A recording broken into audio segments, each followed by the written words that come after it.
Pemahaman bacaan dan menulis.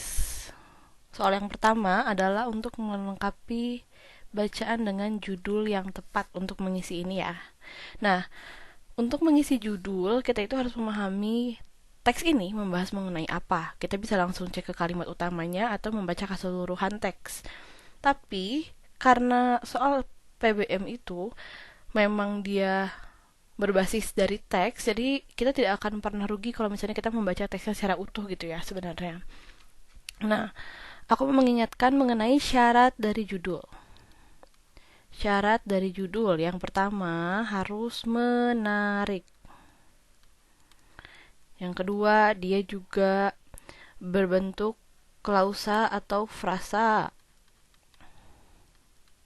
Lalu, jika ada preposisi dan konjungsi ditulis dengan huruf kecil, bukan huruf kapital, dan tidak ada singkatan ataupun akronim gitu ya. Nah, kita baca dulu aja ya dari kalimat pertama.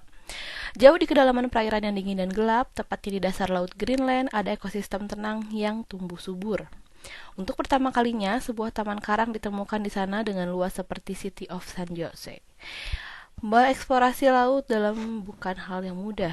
Semakin dalam Anda pergi, maka semakin sedikit cahaya matahari yang didapat, sementara tekanan air laut meningkat.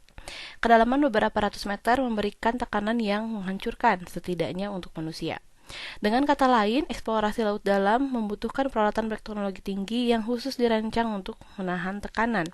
Meski begitu, penelitian baru mengungkapkan bahwa eksplorasi seperti itu dapat dilakukan tanpa membutuhkan banyak biaya. Alat yang peneliti sebut sebagai kereta luncur video terdiri dari GoPro, lampu dan laser pointer yang digunakan untuk menetapkan jarak tertentu dan bertindak sebagai paduan skala. Ditempatkan pada rangka baja yang digantung pada kapal penelitian. Kereta luncur berbiaya rendah ini dapat mencapai 12.500 meter. Saat menggunakan kereta luncur video tersebutlah tim menemukan taman karang yang membentang 486 km persegi di zona mesopelagis pada kedalaman antara 314 dan 585 meter.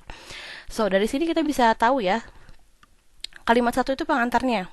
Kalimat satu itu pengantar untuk menuju ke pembahasannya, yaitu penemuan sebuah taman karang di mana?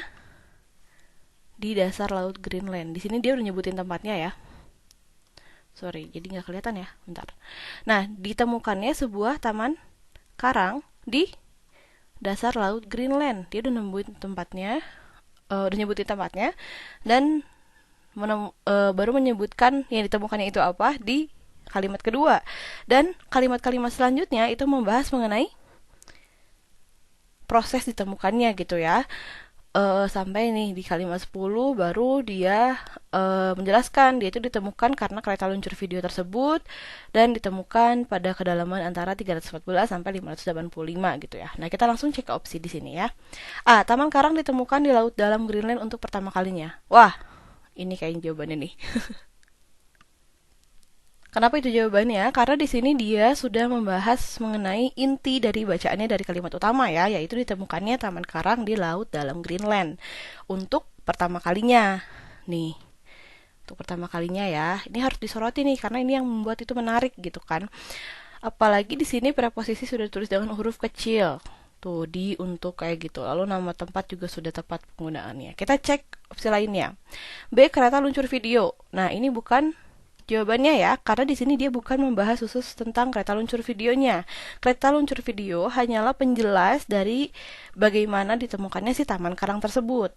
Lalu C. Laut dalam Greenland bukan ya, tentu bukan. Ini terlalu luas karena di sini fokus ke taman karang yang ditemukan di dasar laut Greenlandnya gitu. Lalu City of San Jose tentu ini juga bukan. Ini hanya pengandaian yang sama gitu luas taman karangnya dengan City of San Jose, bukan membahas tentang City of San Jose-nya.